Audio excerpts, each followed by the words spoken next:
عزیز دوست آپ غور کریں بات پر تو کیسی کھلی بات ہو، یعنی ساری دنیا کہتی ہے حضور کو خواب میں دیکھیں.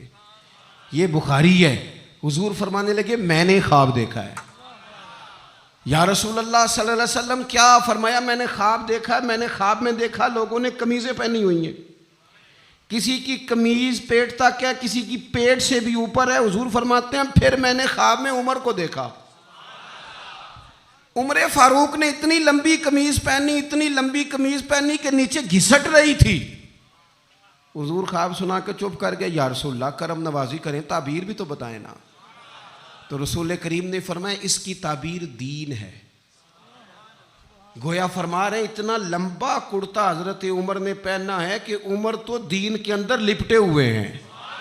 سراپا دین، اٹھنا دین، بیٹھنا دین، بولنا دین، آنا دین، فیصلہ کرنا دین.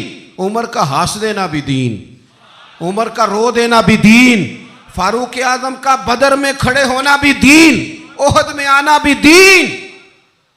اور عمر تو دنیا سے جا رہے تھے، آخری وقت تھا، زخم لگا ہوا تھا، خون بہہ رہا تھا، امت رو رہی تھی.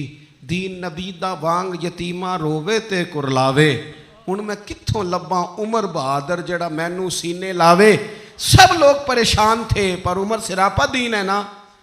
عمر فاروق شدید علیل ہیں، خون بہہ رہا ہے. سامنے سے ایک نوجوان گزرا تو اس کا تامد، اس کا پاجامہ، اس کی شلوار ٹخنوں سے ذرا نیچے تھی. تو حضرت عمر کہنے لگے پتر یہ اونچی کر لے، یہ میرے نبی کا طریقہ ہے.